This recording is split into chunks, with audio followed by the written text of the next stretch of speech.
Şimdi hem töreni çok uzatmamak açısından hem de bir açıklama yapmak açısından izin verirseniz birkaç kelam edeyim.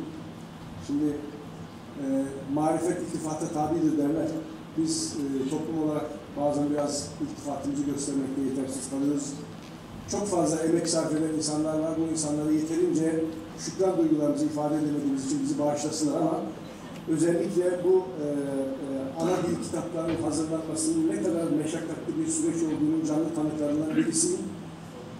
Az evvel sayılanların hepsi çok önemli işler yaptılar. Bunlar içerisinde bir koordinatör olmasaydı bunu yapabilmemiz muhtemelen mümkün değildi. Bu anlamda Özlem Aydemir'i huzurunuzda tekrar teşekkür etmek istiyorum. Burada ikisinin az evvel sayılan herkese yürekten teşekkür ediyorum.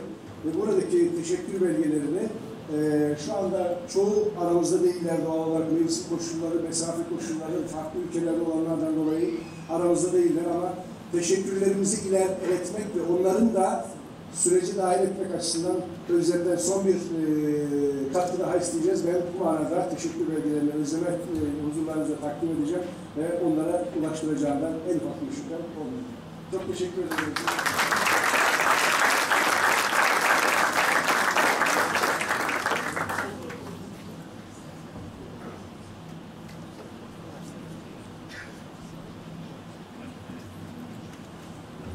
Federasyon Başkanımıza bütün ekip adına çok teşekkür ediyorum. Uzun süren bir çalışma oldu ama federasyonumuzun bir devlet kurumuyla beraber ilk işbirliğinin sonucudur ve bu çalışmalar prototip çalışmalardır. Bu çalışmalara katkı veren herkesin tek dileği bu çalışmaların durmaması, kitaplarımızın evrilerek günün teknolojik koşullarına uyarlanarak geliştirilmesi yönündedir. Ben bütün ekip adına hepinize çok teşekkür ediyorum ve saygımı sunuyorum.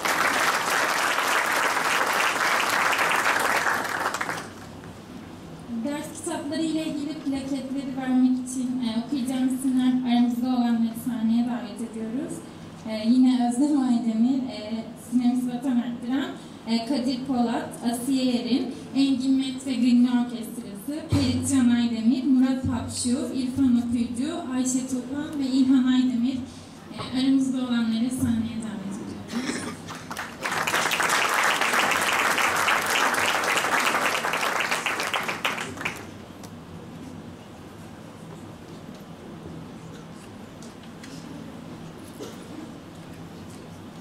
Çalışkan olmak zor, çalışkan olunca plaketli sıfır almak gerekiyor. Ben yine bu süreçteki yardımlarına Özlem'e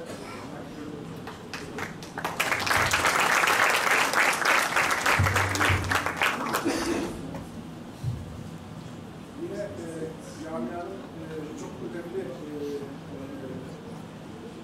hocalarından, emekçilerinden, emektarlarından çok değerli kardeşim Murat bu süreçte yine çok önemli işler ve emek sarfı. Gelmeye huzurlarınıza çok teşekkür ediyorum. Bundan sonra çalışmaların büyümelerek artmasını beklediğimizi herkesin huzurunda tekrar söylemek istedim. Sağ olasın.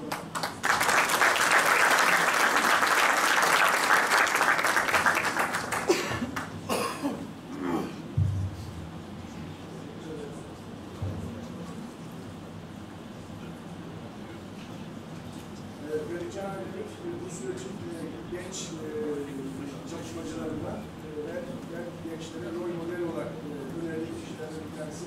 Çok teşekkür ederim. Sağ olun.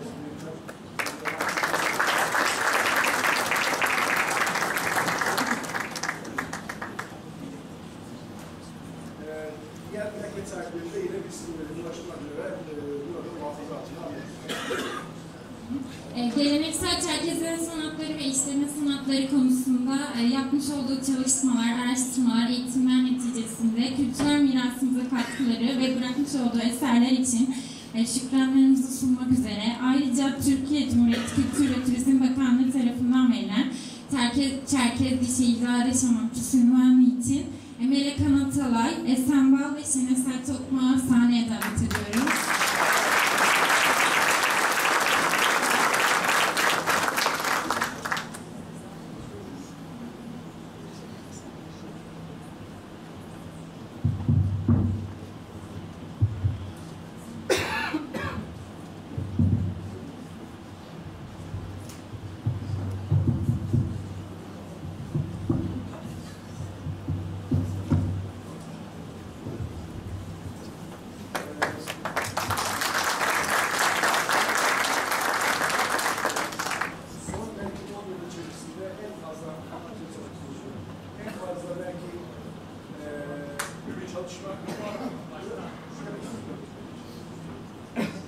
son 10 yılda, 12 yılda belki de en fazla göğsümüzü kabartan ve bu halkın çalışmaları içerisinde zaman zaman acaba yok mu oluyor diye endişe ettiğimiz anlarda ortaya çıkıp emek sarf eden, hocalık eden meseleyi adeta bir sarraf inceliğiyle gündemimizde tutan ve ürünlerini ortaya koyan çok kıymetli hocalarımız oldu. Bu hocalarımız sadece ürün üretmekte kalmadılar.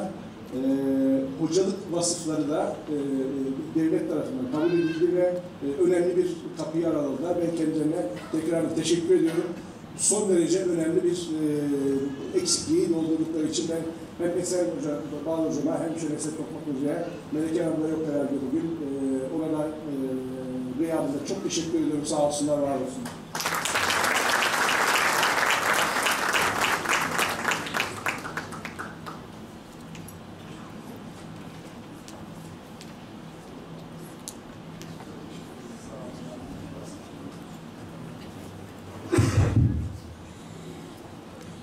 Federasyonumuz Kariyer Komisyonu Mentor-Mentee Proje Danışma Kurulu üyesi olarak federasyonumuza katkılarından dolayı Sayın Canberk Dinçer, Profesör Doktor Berat Bil, Necla Çakıcı Ayşan ve Tülay Erceng'e de teşekkürlerimizi ediyoruz. Plaketleri almak üzere Canberk Dinçer'i sahneye davet ediyoruz.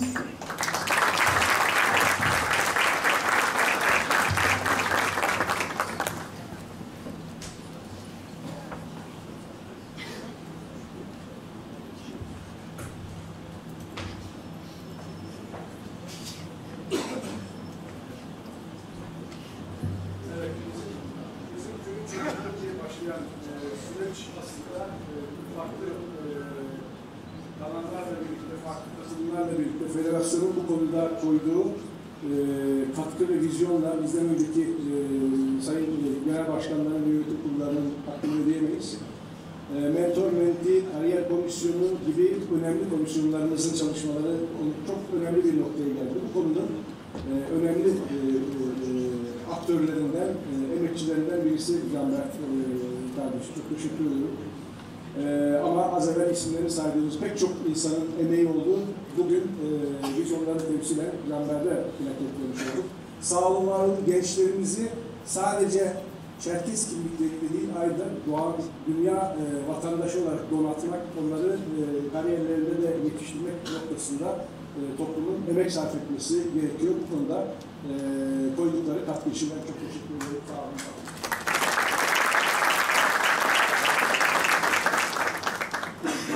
Bu komisyonun en belki de az işe yarayan üyesi benim. Ben bu plaket benim için çok değerli ama bu süreçte fayda sağlayan burada sahnede bir tanesi. Başta benim pırıl pırıl tüm gençlerimiz adına alıyorum. Çok teşekkür ederim.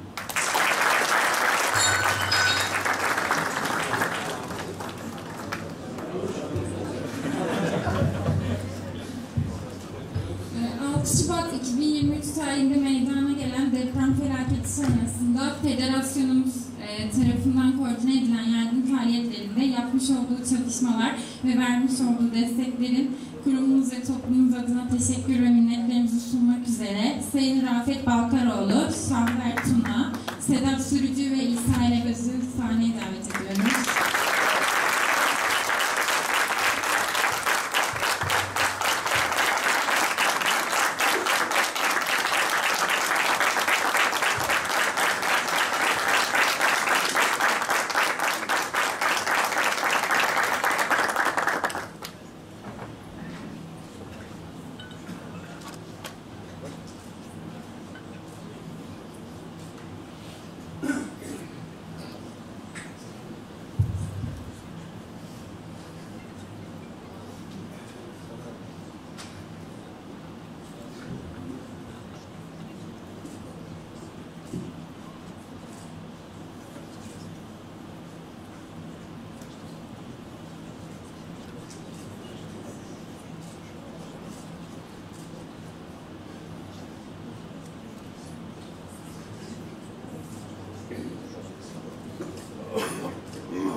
Herkesi saygıyla selamlıyorum. Bu plaketi depremde kaybettiğim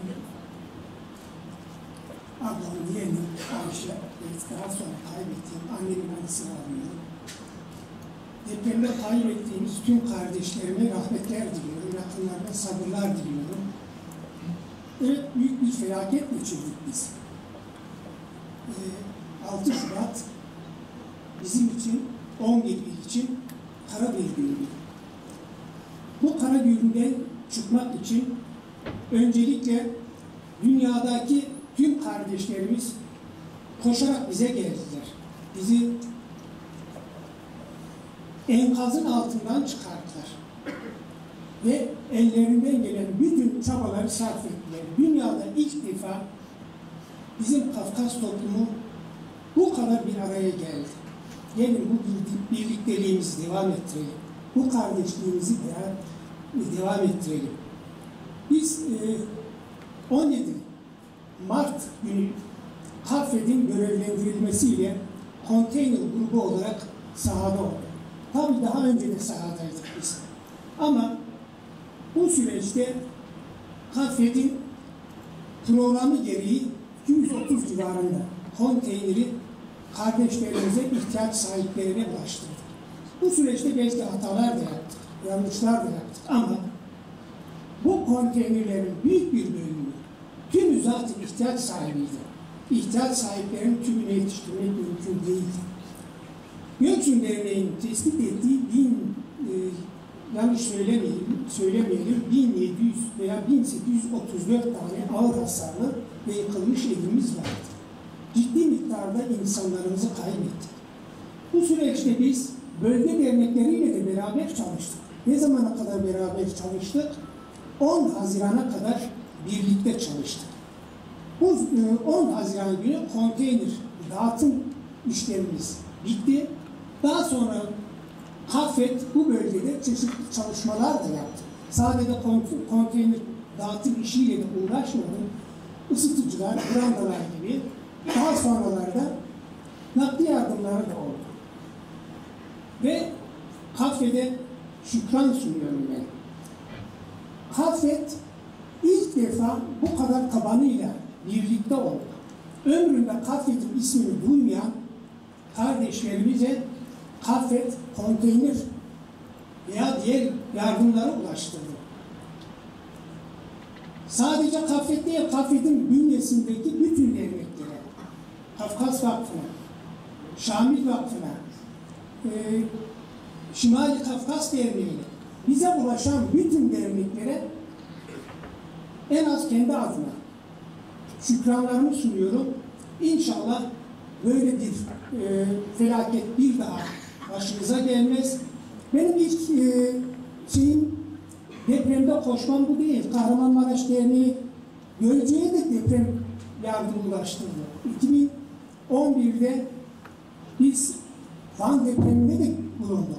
Bizzat başkan olarak gittim. Bunun canlı şahidi Cihan Bey. Cihan Bey'in o günkü yazmış olduğu bir yazı var. Hala federasyonumuzun köşe bucak bölümündeki Van beni yüreğimden vurdu diye bir yazısı var. Şükranlarımı sunuyorum kendisine burada. O zaman Yıldız Hanım belki unutmuştur. Genel başkanımıza saygılar sunuyorum.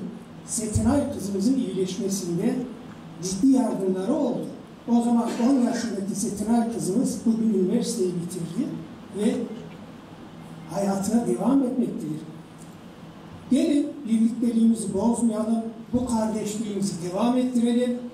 Sivil toplumun önemini en iyi bilenlerden birisiyim. Ben gençliğimden beri bu teşkilatın içerisindeyim.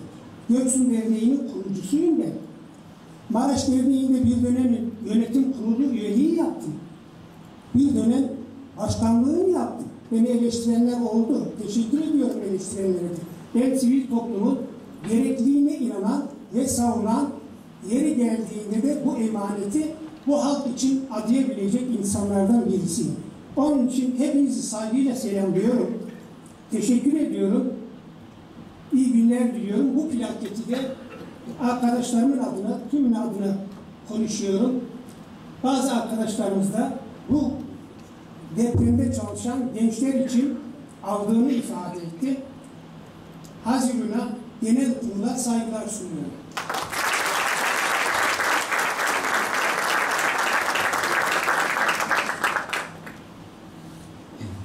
Değerli Hazirun, hepinize saygılar, selamlar, iyi sayılar gözden. Ben de iki cümle kullanmak istedim. Aslında biz, yönetim bizi takdir etti ancak aslında bu plaketler buradaki tüm insanlara verilmeliydi. O yaşadığımız büyük depremde ilk günden itibaren bizlere kol kanat geldiniz. İlk gün inisiyatif alarak derneklerden bağımsız 3 arkadaşımız köyümüze geldi. Daha biz kendimize gelmeden, ben onları anmadan buradan ayrılırsam üzülürüm. Gökhan Şen, Niyazi Mit ve Yunus Sakıt arkadaşlar ilk gün akşam saatlerinde Kayseri'deki genç kardeşlerimiz inisiyatif alarak pikapla yola çıkarak bizlere ilk gün akşamüstü ekmek getirip dağıtmışlardı. Biz onu unutmayacağız. İnşallah ömür boyu.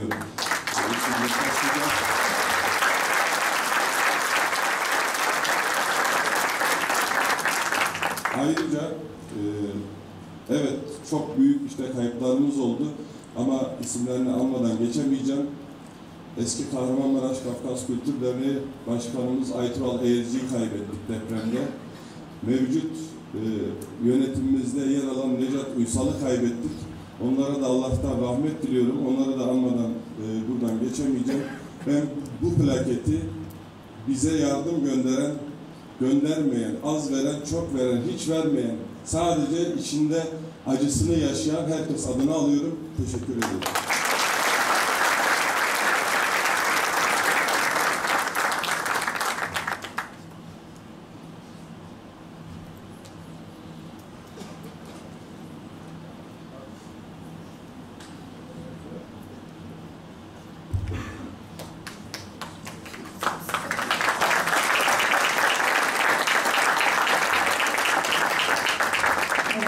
Çok teşekkür ediyoruz.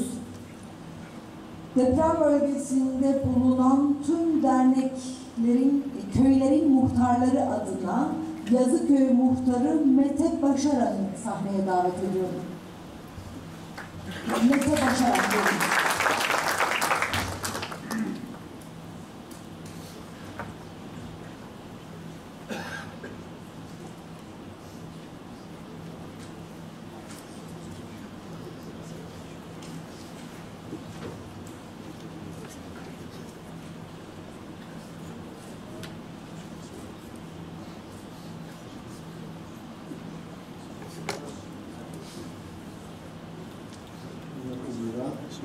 Sayın vekillerim, kıymetli başkanlarım, bölgemizde yaşanan büyük depremden sonra derneklerimizin bizlere yapmış olduğu güzel hizmetler ve yardımlardan dolayı biraz heyecanlıyım kusura bakmayın.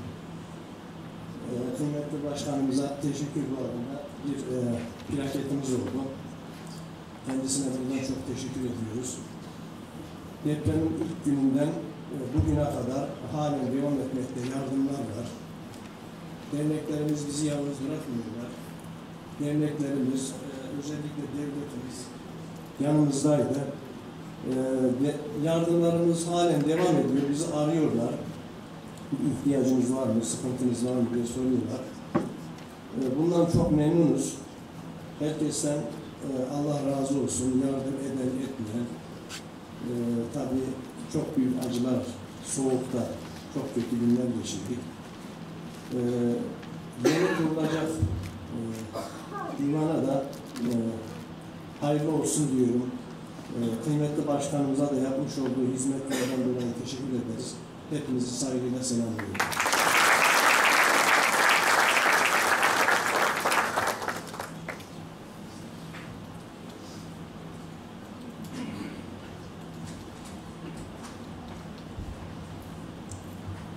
Evet, değerli Hazirun, zor zamanlarda dayanışma gösteren tüm hemşerilerimize biz de gönülden teşekkür ediyoruz. Plaket töreninin 1. bölümü faaliyetlere katkı veren hemşerilerimiz içindi. Çerkes halkının kimlik mücadelesinde katkı veren tüm emekçileri de aynı zamanda divan olarak selamlıyoruz.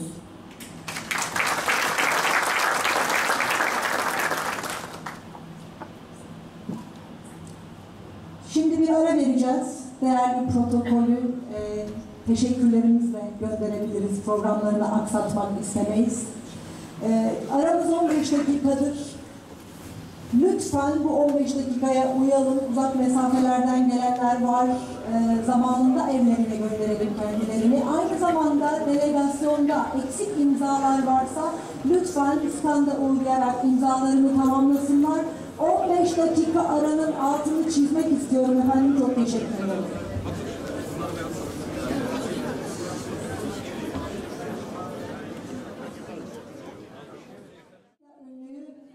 Sahneye davet ediyorum.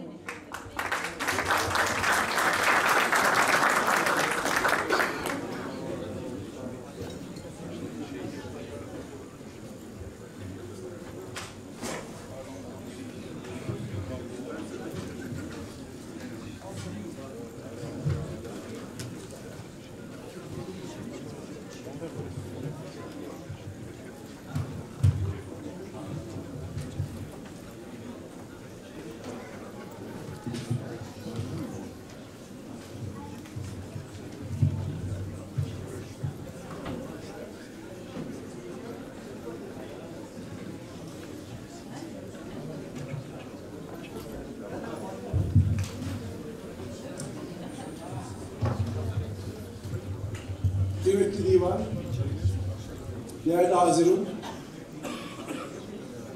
ya çok özür dilerim. Sunuma geçirmeden önce burayı kapatma şansımız var mı? Çok gözüme geliyor, özetleri okuyamıyorum.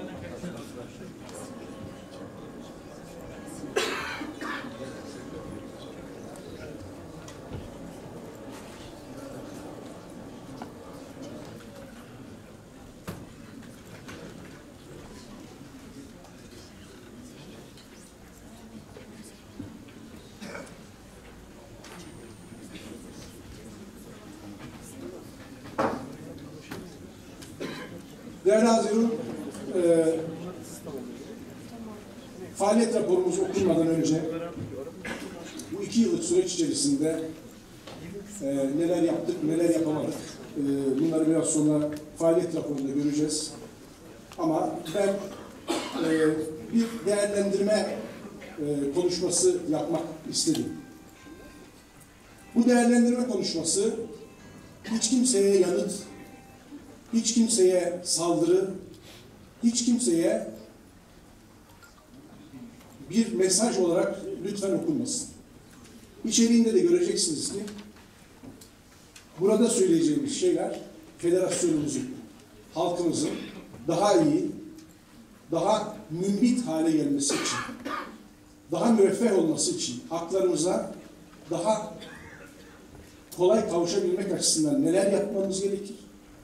Ve bunun altındaki bir takım arka planı nasıl okuyoruz ya da nasıl okuduk ona dair bazı değerlendirmeleri. Hepinizden özür diliyorum. Bir haftadır bir gribal enfeksiyon geçirdiğim için zaman zaman su içmek zorunda kalacağım. Öksürüğe boğulabilirim. Şimdiden hepinizden özür diliyorum. Şimdi konuşmamda bazı temel hatlar belirleyeceğim. Bu temel hatlardan bir tanesi diasporada durum ve gelecek. Federasyon dinamiklerimiz ve takım handikaplarımız ve kırılma noktalarımız. Dünya Çerkes Birliği Anavatan ilişkileri ve nihayetinde deprem sürecinde yaptıklarımız, yapamadıklarımız, eğrilerimiz, doğrularımız, keşkelerimiz nelerdi? Biraz onlara dair bilgiler vererek huzurlarınızdan ayrılacağım. Değerli Hazirun, Kahire ekseriyetle Türkiye diasporasında olmak üzere giderek derinliğini, heyecanını, inadını, müzakere azmini kaybetmeye, bölünüp parçalanmaya, kendi içimizde kavga etmeye dönük bir yönteme savruldu. Çünkü rahat, konforlu ve güvenli. Dinamiklerini her geçen gün yitirdiğimiz bu süreç bizi içi boşalmakta olan kavramlarla baş başa bıraktı. Pek çok örnek üzerinden bugün herkesin dilinde olan bir mottoyu biraz sizin de dimağınıza getirmek istiyorum. Dezabatma dışarısız. Bunu her yerde çok duyar olduk. Son 10 yıldır, 15 yıldır bunu sürekli dillendiriyoruz. Evet, dezabatma dışarısız. Birlikteysek güçlüyüz. Hangi amaçta, hangi zeminde, hangi disiplinde dezabat? Dezabat ne oluyor mu?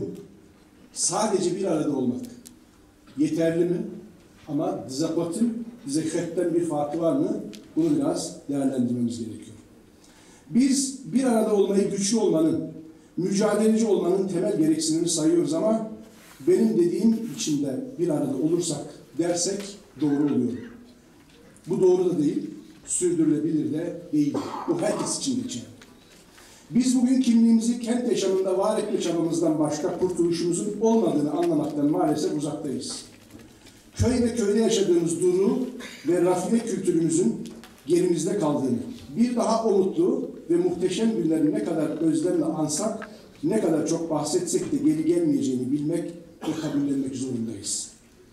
Her ne kadar belli bir yaş grubunu kavrasa da yeni nesillerin anlatı, menkıbe, anı, tevatür, mit gibi şeylerle çok da ilgilenmediklerini, etkilenmediklerini, bu sebeple sarih bilgi ve siyasallaşmış bir diaspora sosyolojisinde buluşmaktan başka çaremiz olmadığını anlamak zorundayız. İçinde bulunduğumuz durum zahiridir. Halk olarak olduğumuzu zannettiğimiz şey arasında, hasmımızla hısmımız arasında, kibrimizle tevazumuz arasında, kudretimizle aczimiz arasında sıkışmış durumdayız. Tüm bu sıkışmışlıktan kurtulmanın tek yolu gerçeklerle yüzleşmek ve gereğini yapmaktır. Eski Amerikan başkanlarından birine atfedilen bir söz şöyledir: umut bir çözüm değildir. Son zamanlarda bu sözü umut bir strateji değil diye de duyabilirsiniz. El-hak doğrudur. Biz de bu halimizde ve durağan yapımızda, iç tartışmaları geride bırakamama halimizde sadece umudu toplumsal eylem olarak kullanıyoruz. Hiç hata yapmayanlar, hiçbir şey yapmayanlardır. Düşerek, düştüğümüz yerden kalkarak, yara alarak, geçmişin hiç de hayati olmayan tartışmalarına saplanarak, sadece umarak kurtuluşa eremeyiz. Gelecek nesillerin ardıllarımızın bizi eleştirmesine, üstümüzden aşmasına, adeta göz bebeğimiz gibi algıladığımız şeyleri daha mekanik, daha soğuk, daha realist duygularla eleştirmelerine, hatta yerden yere vurmalarına tahammül gösteremezsek, bu toplumun sorununu bir çözüm amacıyla ileriye taşınmasına hizmet edemeyiz. Dünün aykırısı, bugünün aksakallısı olan kişiler, bulundukları yeri boşaltmamak pahasına toplumun önünü kapattıklarını, çok sevdiklerinden en ufak bir şüphe duymadığımız halklarının en önemli olan enstrümanı, insanı yetişmesini engellediklerinden haberdar olmamaları üzücüdür. Gençlik istiyoruz. Çok bilsin, çok araştırsın, dünyayla entegre olsun. Gençlik istiyoruz. Kültürel kodlarını taşısın, dilini, şabzesini, ana vatanını çok iyi bilsin. Gençlik istiyoruz. Toplumun ihtiyacı olan ekonomik imkanları ve enstrümanları elinde bulundursun. Dünya ile network kurabilsin ve sonra da gelsin dizimizin dibinde otursun. Bu çizdiğimiz istikameti terk etmesin. Bu hayatın işleyişine de, aklın tekamülüne de aykırı bir durumdur. Bizi eleştirmeyen, doğrularımızı tasvip edip yanlışlarımızı ortaya koymayan ve onları terk etmeyen, sadece patriarkal kalıplarla Çerkes sorunlarını çözebilecek bir gençlik hayal etmek, iyi niyetten öte gerçeği görmemek olur kanısındayım. Bunun ilginç örneklerinden bir tanesini sizinle paylaşmak isterim. Dünya Çerkes Birliği ile DÇB sorununun konuşulduğu dönemde KAFVE'nin üyeliğinin henüz tesis edilmediği konusundaki ısrarıma karşılık Dünya Çerkes Birliği Başkanı bana şunu söylemişti: büyükler size üye olduğunuzu söylüyor, biz de söylüyoruz. Neden inanmamakta ve güvenmemekte ısrar ediyorsunuz? Yalnız hayatın dinamikleri bundan ibaret değil maalesef. Bizler maalesef göreve talip olduğumuz ilk günden itibaren kavgacı, uzlaşmaz, anavatan düşmanı, Amerikancı, KAFVE'yi dağıtmaya gelenler, etki ajanlarının peşinde gidenler, dönüşçü olmayanlar gibi mesnetsiz ve 40 yıllık örgütçülük birikim ve deneyimimizi bir tarafa öteleyerek kolaycı değerlendirmelere tabi tutanlar umarım yakın bir gelecekte ne demek istediğimizi acı deneyimleriyle karşı karşıya kalmazlar. Kavgasını veremediğiniz hiçbir davanız sizin açınızdan başarıyla sonuçlanamaz. Başkalarının bizim için yazdıkları senaryoların gelecek tasavvurunu bizi götüreceği tek yer, başkalarının bizim için çektikleri finish çizgisidir. Kafkas toplumunda giderek güçlenen apati durumu ve bunu besleyen kurumsal, bireysel karşıtlık ve çatışma halinin asıl etkilerinin önümüzdeki 10-15 yılda belirginleşeceğine dair olan endişemi sizinle paylaşmak isterim. Adaylığımı açıkladığım günden başlayarak özellikle şahsına ve federasyonumuzun yönetimi olarak eleştiri sınırlarının çok üzerinde açıktan ve örtülü itibarsızlaştırma çalışmalarına imtihan edildik. İnternet sitelerinde burun yapmak, fes giydirmek gibi infantil ve mizah duygusu içermeyen eylemlerle koca örgüt başkanlarının gayri hukuki şekilde iznimiz almaksızın yapılan ve sağda solda dinletilen ses kayıtlarına karşı yapılan cılız ve zevahiri kurtarmaya yönelik tepkilerin toplum tarafından ne kadar sessiz ve umursamaz tavırla karşılandığının canlı şahitleriyiz. Hatta bu meseleyi örgütle paylaşmamıza itiraz edip ağlayarak şikayet etme diye algılayan muhterem büyüklerimize de şahit olduk. Bunları şunun için anlatıyorum. Sahipsiz örgüt, güçsüz örgüttür. Biz veya başkası federasyon başkanı diye seçmişseniz, özellikle anavatanla ilişkiler kısmında ona bir parça güvenmeniz ve arkasında durmanız, federasyonunuzdaki birlik ve güç görünümünü her yerde, gerek anavatanda, gerekse diasporada konsolide eder. İşte tüm bu olan bitene karşı toplumda giderek yerleşen bu apati ve umarsızlık hali ciddi bir sorundur. İnsanlarımızı yeterince heyecanlandırmayan, harekete geçirmeyen bir kurumun varacağı nokta işlevsizlik nedeniyle içine çökmek olacaktır. Bunun korkusu hepimizi sarmalıdır. Değerli Hazirun, anavatanla ilişkiler faslında düşüncelerimizi bu 2 yıl içerisinde gördüğümüz, karşılaştığımız durumları bilgi ve takdirlerinize sunmak istiyorum. Hiç kuşkusuz bizim gibi giderek zayıflayan diasporik kimliği bir anavatanı ve mevcut vatanı olanlar açısından eğer yok olmak istemiyor isek anavatanımızla ilişki geliştirme zorunluluğumuz vardır. Özür dilerim. Çünkü kaynak orasıdır. Her ne kadar nüfus sorunu var ise de bizim diasporada üretebildiğimizden çok daha fazlası anavatanda üretilmektedir.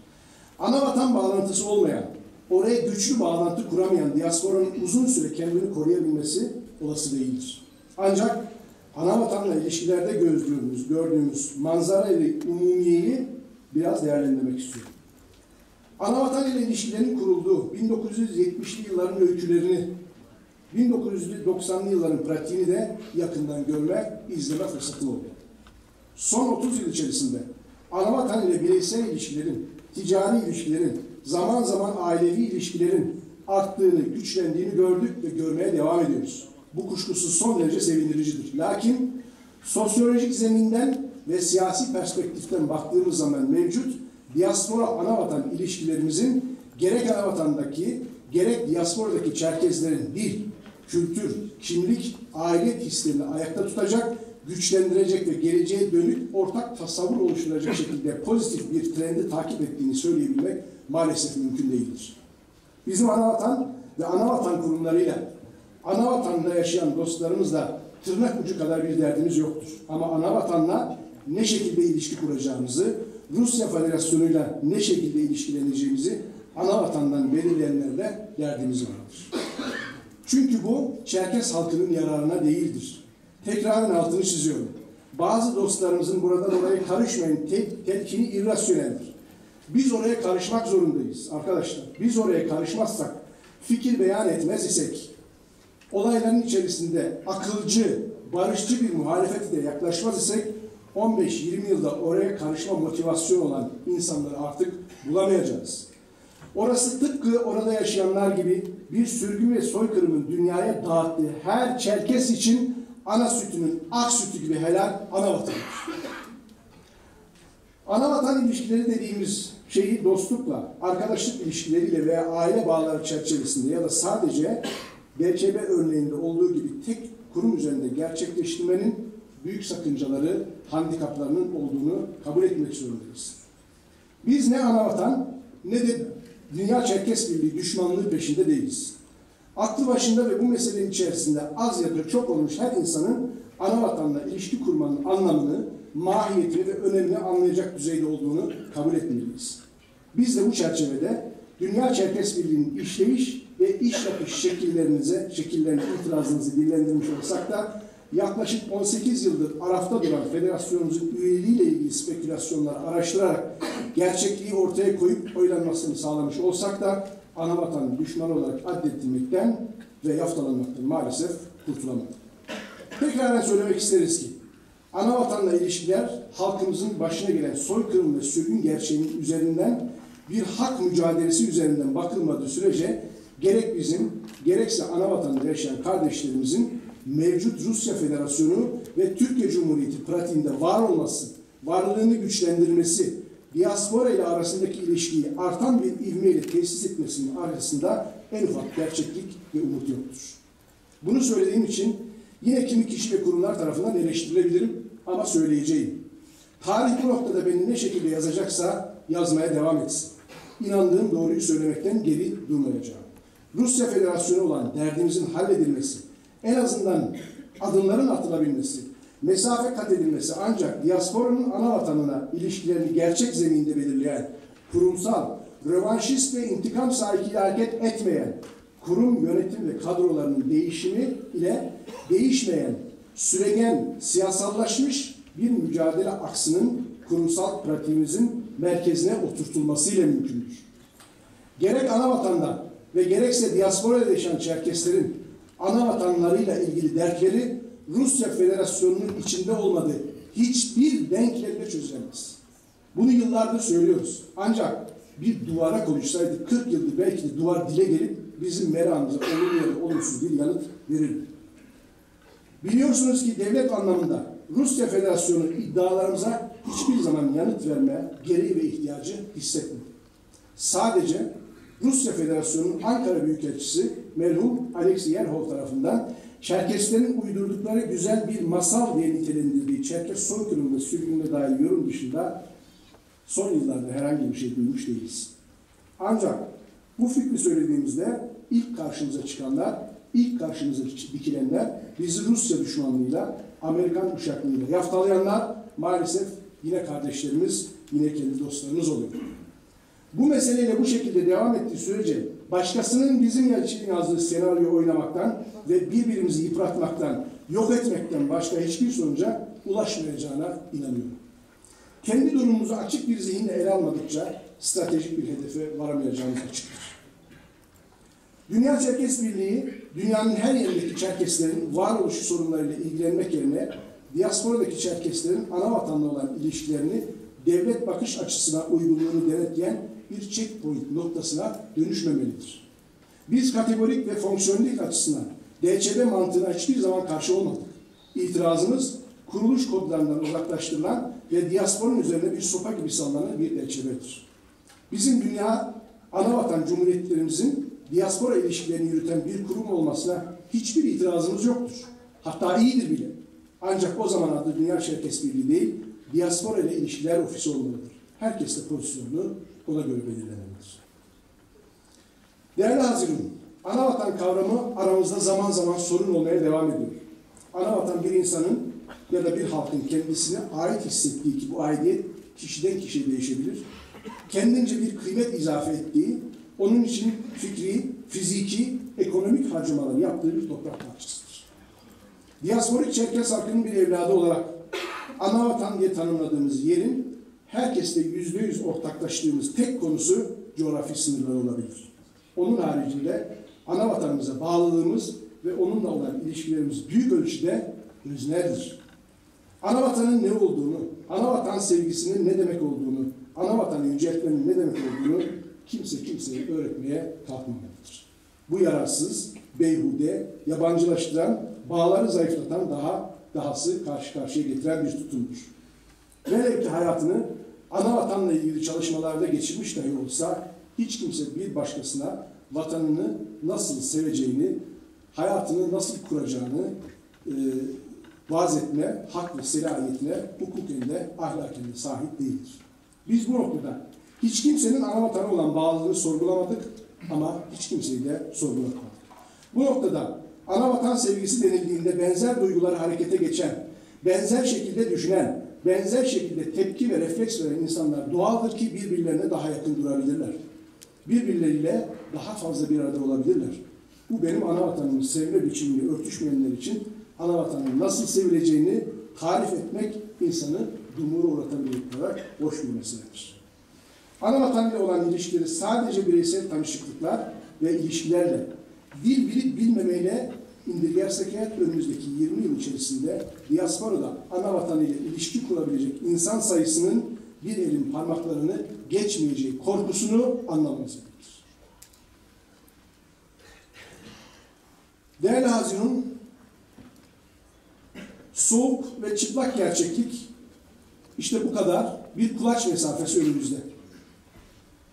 Her geçen gün sayısal olarak, nitelik olarak ve duygusal olarak yok oluyoruz.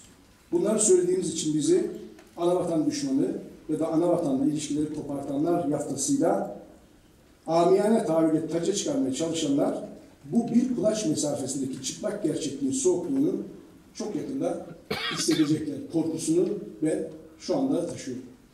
Değerli Azim, son olarak deprem süreciyle ilgili yaşananları, yapılanları ve geldiğimiz noktayı genel kurulun huzuruna sunmak istedim.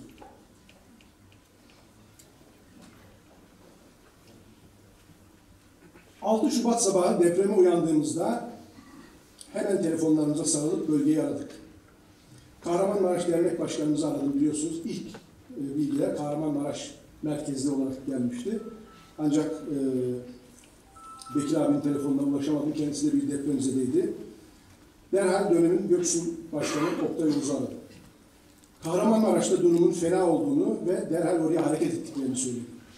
Biz de ne yapabiliriz, nasıl bir hareket tarzı geliştirmeliyiz diye hemen yönetim kuruluna hızlıca bir tartışma başlattı. Akabinde öğlen saatlerinde ikinci depremin ağırlıklı olarak Göksu'na bağlı köylerimizi yıktığını öğrendik ve derhal bölgeye hareket edilmesi için grupların oluşturulmasına karar verildi. Kayseri'den 3 araçla 6 Şubat akşamı temel ihtiyaç malzemeleri Göksu Dernek Başkanı ile temas kurup acilen dağıtımlara başladık. Kayseri'den yardım ve yaşam malzemeleriyle birlikte büyük bir kafileyle bölgeye hareket ettiğinde artık depremin etkileri yavaş yavaş gün ışığına çıkmaya başlamış. 7 Şubat olduğunda bölgeye yardım ekipleri ulaşmış ve ilk yardımlar yapılmaya, kurtarma çalışmalarına katılmaya başlanılmıştı. Derhal Başkanlar Kurulu'yla bir toplantı yaptık. Yönetim kurulunda defaatle toplantılar yapıldı ve nihayetinde temel örgütlenme modeli olarak iki koordinatör dernek yardım ve kurtarma çalışmalarının koordine etmesi konusunda görevlendirildi. Bunlardan Kayseri Derneğimiz Kahramanmaraş, Göksun, Afşin, Nurdağ hattını, diğer taraftan İskenderun, Antalya, Hatay, Reyhanlı hattında Çerkezlere ulaşmak üzere ikinci bir koordinatör dernek olacak şekilde de Adana Derneğimizi görevlendirdik. Adana'da koordinatör dernek ve temsilcisi olarak koordinasyonda Başkan Yardımcımız Turan Akın Bey, Kayseri Derneği'nde temsilen Sedat Sürücü Bey görevlendirdi. Medyadan takip etmiş olabilirsiniz. Aynı koordinatörlük sistemi devlet bürokrasisinde de uygulandı. Koordinatör valiler, koordinatör kaymakamlar, koordinatör emniyet müdürleri, belediye başkanları aynı dönemlerde görevlendirildiler. Süreçte neleri yaptığımızı, neleri yapamadığımızı sosyal medyada büyük ölçüde paylaştık. Ancak şunu rahatlıkla söyleyebilirim ki bölgede deprem felaketinden sağ, yaralı, evsiz, barksız ve adeta bir bardak suya muhtaç şekilde kurtulan ve sağ kalan insanlarımıza ilk yardım elini ne mutludur ki yine kendi kardeşleri uzattılar. Bununla ilgili yörede duyduğumuz teşekkürün derinliğini ve çokluğunu size ifade edemem. Koordinasyon hızlıca kendi içerisinde alt komisyonlar oluşturdu, haberleşme komisyonu kuruldu, hızlı bir şekilde tahliye komisyonu kuruldu ve bu komisyonlar o dönemde inanılmaz işlere, inanılmaz başarılara imza attılar. Telefonlarla insanları kafileler halinde Ankara'ya, Kayseri'ye, Antalya'ya, Konya'ya, Adana'ya tahliye ettiler. Öte yandan gittikçe zorlaşan iklim koşullarına rağmen Kayseri'den giden Gönüllülerle Ankara'dan, İstanbul'dan gençler katıldı. Balkanoğlu ailesinin hakkını ödeyemeyiz. Hiçbir tereddüte mahal bırakmadan fabrikalarını derneğin kullanımına tahsis ettiler. Depolar açıldı. Yardım daha koordineli hale gelmeye başladı. Türkiye'nin dört bir yanından yardım malzemeleri yığıldı ve kurulan araç filolarıyla yüzlerle ifade edilen gencin de katılımıyla ihtiyaç sahiplerine iletildi. Takdir edersiniz ki böylesi kaos ve kriz zamanlarında zaman zaman aksaklıkların, eksikliklerin, kırgınlıkların, olaylara farklı bakış açılarımızın olması son derece doğaldır. Pek çoğu konuşarak istişare edilerek çözüldü. Ancak ilerleyen zamanda kulağımıza hiç de hoş olmayan şeyler çalınmaya başlandı. Kayserililer diye başlayan cümleleri sık duyar olduk. Yardımın dağıtılmasının esnasında halk ile zaman zaman kolluğu karşı karşıya getiren davranışlar oldu.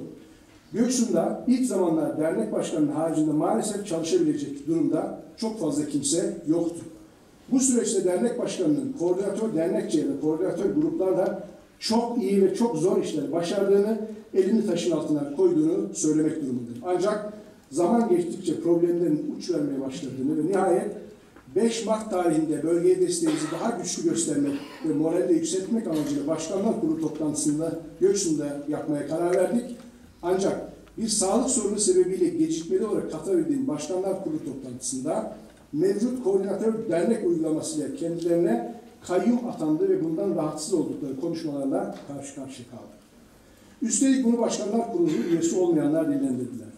Kendilerini rahatsız oldukları konuları defaatle dinlememize, endişelerin yersiz olduğunu, böylesi bir bakış açısının kimseyi taşımadığını anlatmamıza, değerlendirmemize ve kendi istedikleri şekilde yeniden organizasyonları gözden geçirmemize ve son kertede dönemin dernek başkanı tarafından bize sadece bölgeden Seyfi Topuç Bey yardımcı olsun, biz buradaki bütün organizasyonu eksiksiz şekilde yapacağız sözü vermeleri üzerine hemen bütün operasyondan çekildik. Sadece yardımların ulaşımını koordine etmeye devam ettik. Ancak aniden sosyal medyada aklı hayali gelmeyecek iddialar içeren paylaşımlar yapmaya başlandı. Başkanlar Kurulu'na, medyada daha sonraki bölge muhtarlar grubuna federasyonumuzu, şahsımızı adeta hırsızlıkla, depolara çökmekle ve bundan sonraki yardımlarda olabilecek aksaklıkların bizi sorumlu tutan yazışmalarıyla bambaşka bir boyuta sürüklendik ve karşılıklı bir güven bunalımına sürüklendik. Dönemin başkanı o aşamada Başkanlar Kurulu'na da hiçbir açıklamayı dinlemeksizin ve açıklama getirmeksizin terk etti ve yönetim kurulundan karar çıkararak Kaffet ile yönetim kurulu ilişkilerini dondurduklarını ilan etti. Bütün bunları süreçten nasıl geçtiğimizi size anlatmak açısından anlatıyorum arkadaşlar. Bu kadar detay anlatmamıza gerek olmayabilirdi ancak konuyla ilgili çok fazla ortada konuşulan, yazılan, çizilen şeyler var. Ben birinci ağızdan anlatmak için söylüyorum. O dönemde artık insanların iaşe, giyinme gibi sorunlar büyük ölçüde çözülmüştü. Barınmaya dair sorunlar tüm ağırlığıyla kendini hissettirmekteydi. Federasyon olarak dünyanın dört bir yanındaki hemşehrilerimizden toplanan yardım paraları da elimize ulaşmıştı. Ve ilk etapta hızlı bir çözüm olarak çadır barınmalarını sağlayacak çözümler üretmek üzere yaklaşık 400 adet çadırın Kayseri'de çok uygun koşullarda imalini ve dağıtımını sağladık. Daha da derneğin içinde, dahası bunu derneğimizin de içinde olduğu organizasyonla yaptık.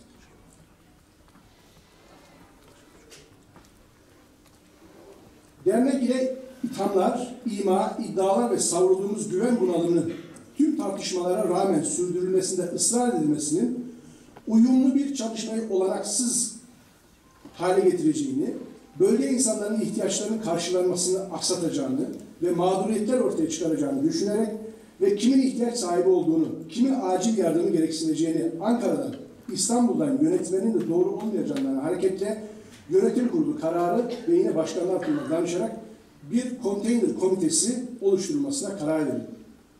Bu komitede köy muhtarları, bölgede tamadelerimiz, kanaat önderlerimiz ve bölge dernek başkanlarının tamamı ilave edildi. Çalışma ilkesi olarak şunu benimsedik. İhtiyaç ve ihtiyaç sahiplerini komitemiz belirlesin, biz ekonomisini ve lojistiğini halledelim. Belirlenen bir takım kriterlerle en acil ihtiyaç sahiplerini kırmızı kodla, daha az ihtiyaç sahiplerini sarı kod üzerinden değerlendirerek dönemin bütün zor koşullarına rağmen yaptığımız bağlantılarla, ki burada bir parantez açmak istiyorum, o dönemde Türkiye'de en zor şey nedir diye sorarsanız konteyner bulmak. konteyner bulmak için Adana'dan Urfa'ya, Aksaray'dan Ankara'ya, İstanbul'a, Balıkesir'e kadar taramadığımız adeta üretim üssü kalmadı. İşte bu süreç içerisinde konteyner teminine başladık. Dünyanın dört bir yanındaki hemşehrilerimizden gelen yardımla, Fond de France, Iveco gibi şirketlerden gelen yardımlarla bölgeye 231 konteyner sevk ederek ihtiyaç sahiplerinin istedikleri yere kurulmaları sağlandı. İçlerinin çeşitli tefriş malzemeleri ve su ısıtıcıları konularak kullanımlarına sunuldu. Belli bir noktadan sonra gelen kaynakların ciddi manada azalması, gerekse acil ihtiyaç sahiplerinin tükenmesi konusunda münferit ve tek tük ihtiyaçlarının karşılanması kapısı açık bırakılmak koşuluyla konteyner sevkine son verildi. Devamında da yaklaşan kış koşulları, okulların açılıyor olması gibi durumlar göz önünde bulundurularak ihtiyaç sahipleri kişilere, özellikle dar gelirli ya da hiçbir geliri olmayan, hastası, öğrencisi olanlar göz önünde bulundurulmak suretiyle komite koordinatörü Rafet Balkaroğlu, Şahber Tuna ve Seyfi Tokuç'un hızlı çalışması ve Göksu muhtarlarından toplanan verilerle Reyhan ve İskenderun'dan yönetim kurulu üyemiz Turan Akın'dan alınan verilere dayalı olarak 113 ihtiyaç sahibi Göksu'ndan, 15 ihtiyaç sahibi Reyhanlı'dan ve 6 ihtiyaç sahibi İskenderun'dan olmak üzere 134 aileye 24'er bin lira yardım dağıtıldı. Buradan itibaren maalesef Kızılca kıyamet koptu. Bir yandan itiraz, tezvirat, söylenti furyasının içerisinde kaldık. Kimin parasını dağıtıyorsunuz sorusu en çok sorulan soruydu. Hatta Kaffet nereden fonlanıyor sorularını bile maalesef duyduk. Yanıtını veriyorum. Dünyanın dört bir yanından Çerkes ve Çerkes dostlarının depremde kullanmak üzere federasyonumuza gönderdikleri paraları dağıttık. Kimse bizi fonlamadı. Kaydı kuydu olmayan hiçbir kaynak dağıtılmadı. Biz adeta yardım yaptığımız için adeta para topluyormuşuz gibi ithamlara maruz kaldık. Ama her şey listeli, her şey belgeli, her şey vicdanları rahat ettirecek şekilde gerçekleşti. Bu çalışmada derneklerin bertaraf edildiği, görmezden gelindiği şeklinde bir takım eleştirilere de maruz kaldık. Bu çalışma, kayıpların neredeyse tamamının yaşandığı ya da ihtiyaç sahiplerinin bulunduğu coğrafya olarak kahir ekseriyetle Göksun, Afşin ve Kahramanmaraş havalisinde ve Reyhan İskenderun bölgelerinde yapıldı. Az evvel değindiğim ithamlara konu olduğumuzda aynı yönetim kurulunda çalışan üyelerin çoğunluğu yapılan seçimlerle yeniden iş başına gelmişlerdi ve maalesef bize güven bunalımını doğuran hırsızlık, ima ve ithamlarına şimdiye kadar hiçbirisi bir itiraz yükseltmemişti. Bütün bunlar göz önünde bulundurulduğunda çalışmayı 7 aydır yürüttüğümüz çerçevede oradaki bağlantımız ve yönetim kurulu üyemiz Seyfi Tokuç, Rafet Balkaroğlu ve Şahber Tuna koordinatöründeki muhtarlarımızla yürütmeyi daha hızlı ve sonuca yönelik bulduk. Eleştiriler hep yönteme dair ama şunu gözden kaçırıyoruz galiba. Hizmet aksamış mı? Hayır. Yardım koordine edilebilmiş mi? Evet. Yöre ahalisi, muhtarlarımız memnuniyetsizlik dile getirmişler mi? Tek tek. Ve biz de bunların gereği neyse onları yapmaya azami çaba sarf ettik. Ancak gözünüzün üstünde kaşınız var diyen küçük bir grubun eleştirilerinde bu meselenin nazarlı olarak algılıyoruz. Neticede oluşan toplumsal faydayı ön planda tutan bir yaklaşım oldu. Yine de değerli Haziran'dan konuyla ilgili her türlü soru ve eleştiriye hazır olduğumuzu huzurlarınızda bir kez daha belirtmek isterim. Yine de değerli, şunu da son olarak bilmelidir ki bu çalışma sisteminin dışında tespit edebildiğimiz başkaca bir çalışma yöntemi sürekli sürtüşme ve tartışmaların gölgesinde bölge halkının ihtiyaçlara ulaşmasına ket vuracağı endişesiyle yönetim kurulu olarak böyle bir inisiyatif kullanılmıştır ve sorumluluk tarafımıza aittir. Sık sık süreç iyi yönetilemedi şeklindeki eleştiriler kulağımıza çalınıyor. Değerli Haziran, bir söz vardır. Tarihte her ne olmuşsa başka şekilde olamayacağı için olmuştur. Biz de bu süreçte kendi iç dinamiklerimizle, kurumlarımızla istişare ve değerlendirmeler yaptık ve bu yöntemi daha verimli bulduk. Bizim de aklımız kurumsal değerlendirmemizle fayda analizi yaptığımızda bu kurumsal kararımızın istikametinde tecelli etti. Bu tür operasyonlarda herkesle aynı yöntemle ortaklaşabilmek mümkün değildir. Sonuçta sahaya verimli bir çalışma yansımışsa, mağduriyetleri gidermek konusunda eksiklikler çok değilse biz de vicdanen müsterih oluruz. Değerli Haziran, sözlerimi bitirmek noktasında tüzük çalışmalarına dair birkaç kelam edip sabrınızı daha da fazla zorlamamaya çalışacağım. Federasyon çalışmalarını önemli ölçüde etkilediğini düşündüğümüz bir diğer hususta tüzük çalışmaları oldu. Tüzük problemimiz yıllardır devam ediyordu bildiğiniz gibi. 2022 yılında yaşadığımız olağanüstü kongrede görüldüğü gibi federasyon içerisindeki gruplar tarafından ortaklaşılarak bir noktaya evriltemeyen bir tüzük gerçeğiyle karşı karşıyayız. Bizim tüzük çalışmalarından temelde iki şey beklememiz gerekir. Birincisi, kendisini ve üyesini niteleyen ve tanımını doğru koyabilen bir tüzüğün oluşması. İkinci önemli maddede federasyon çalışmalarını demokratik zeminde ele alınmasını sağlayacak şekilde delege sisteminin yeniden ele alınmasıdır. Şunu üzülerek belirtmeliyim ki, mevcut delege sistemimizde sorunlar vardır ve bu sorunlar yeni sorun ve tartışma alanları üretmeye adaydır. Federasyonumuzun derhal işlevsel, görev ve yetkileri tüzük tarafından belirlenmiş ya da başka bir şekilde belirlenmiş bir disiplin ve onur kuruluna kavuşturulması elzemdir. Bunu daha evvel de konuşmuştuk. Çünkü bizim tüzüğümüz onur kurulunu bir kurumsal disiplin kurulu olarak kurgulamıştır. Ancak onur kuruluna olan ihtiyacımızı bertaraf etmemiştir. Bugün içinde yaşadığımız sıkıntıları, bölünmüşlükleri, cepheleşmeleri danışmak, bir sonuca kavuşturmak için meseleyi önlerine götürüp önerilerini almak, toplumsal hasretlerimizi harekete geçirmek istediğimiz onur kurulunun federasyonun günlük işleriyle ve tartışmalarla taraf olmuş pek çok soruna dair toplumsal kodlarımızın vaaz ettiği kengeş, yani danışma müessesesini işletemez hale getirmektedir. Biz 2 yıllık süreçte önemli bir kırılma yaşadık. Onur kurulumuzun gayri ekseriyeti, toplumsal ve kurumsal manada birkaç tarafın oluştuğu ve tartışmaların tıkandığı noktada meselelere dair güçlü öneride bulunması, konuya el atması, karar vermesi ve uygulamaya nezaret etmesi gereken organ iken, federasyonun içerisindeki güncel tartışmalara erken taraf olması, muhalif örgütlenmeye öncülük edip vaziyet ederek bu fonksiyonun kullanımını engellemiştir. Süreçte federasyona bağlı hangi gerekçe ve kriterle seçildiği belli olmayan bazı derneklerle açık muhalefete dayalı olmayan kapalı bir süreç asıl fonksiyonunu berhava etmiştir. Bu manada dün Çorum'dan değerli büyüğüm Hüseyin Hoca'nın önerisini akla yakın ve uygulanabilir buluyorum. Değişime direnemeyiz. Değişmezsek, deneyimi ve dinamik enerjiyi usulü dairesinde birleştiremezsek, kendi hikayemizi kendimiz yazmazsak, başkasının bize yazdığı hikayenin oyuncusu oluruz. Ben bu maksatla dün Hüseyin Hoca'nın yaptığı konuşmaya yeniden kulak verilmesi gerektiğini düşünüyorum. Değerli hazırım, bu duygularla 2 yıllık görev sürecimizi tamamlayarak huzurlarınızdan ayrılacağız. Tarih hatalarımızı, doğrularımızı, vicdanlarımızla iyikilerimizi ve keşkelerimizi yazacaktır. Hepsini olgunlukla karşıladığımı bilmenizi isterim.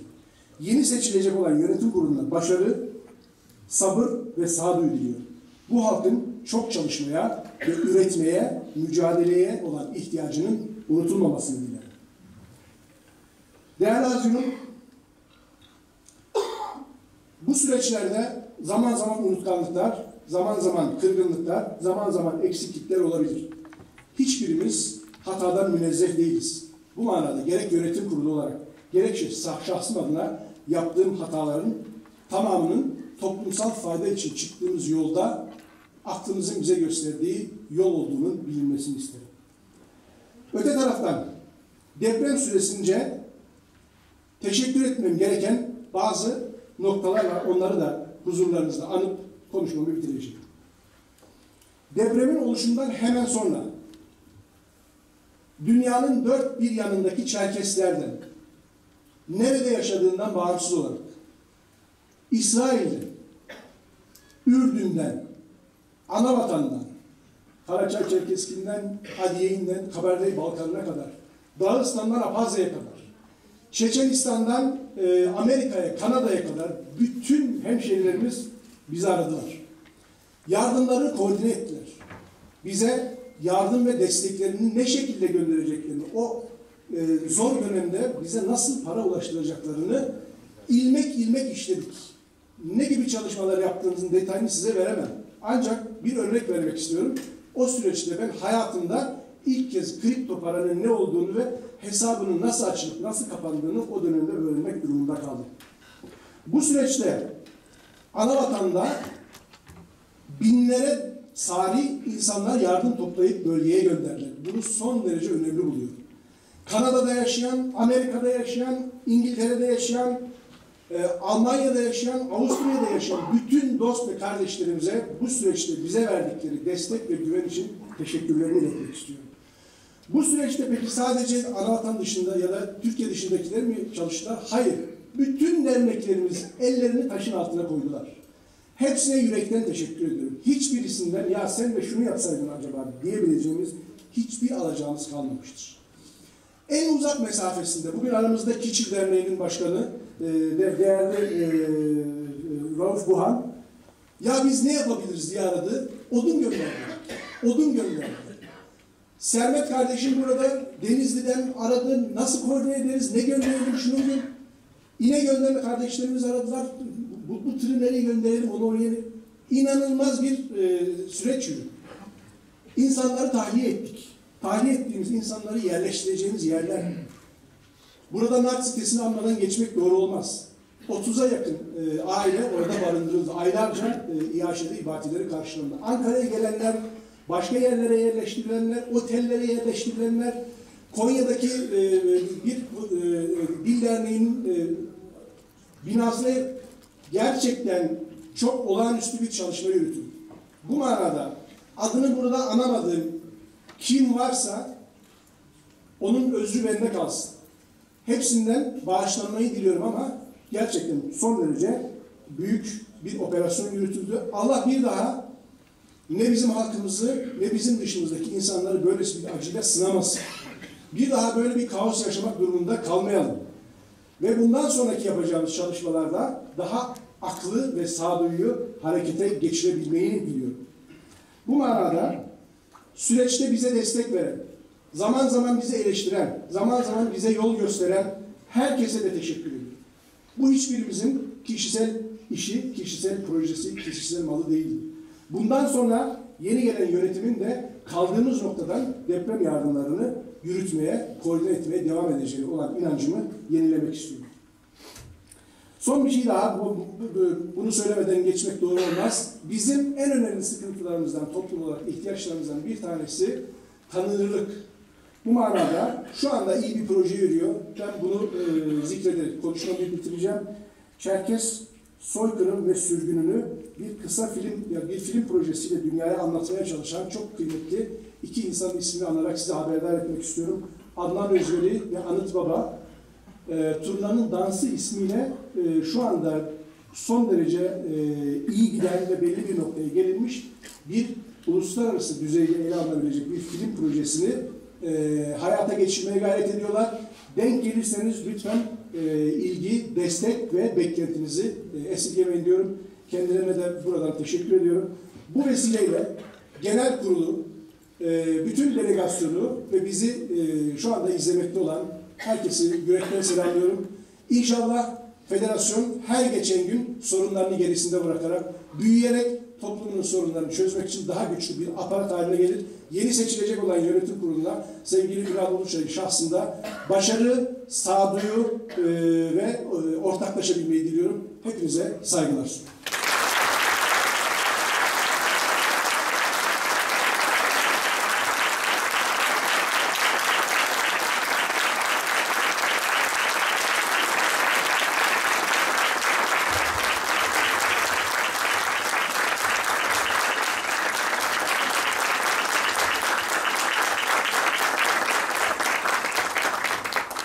Sayın Başkanımıza teşekkür ederiz. Genel kurulun icrasından önce bir anons vermek isterim. Akdeniz Belediyesi'ne ait bir araç, toplu taşıma aracı rica etsek halloldu mu? Teşekkürler. Acil durumda. Sağ olun.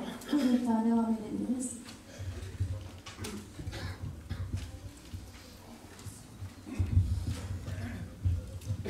Faaliyet raporu. Evet, faaliyet raporunun sunumuna geçtik.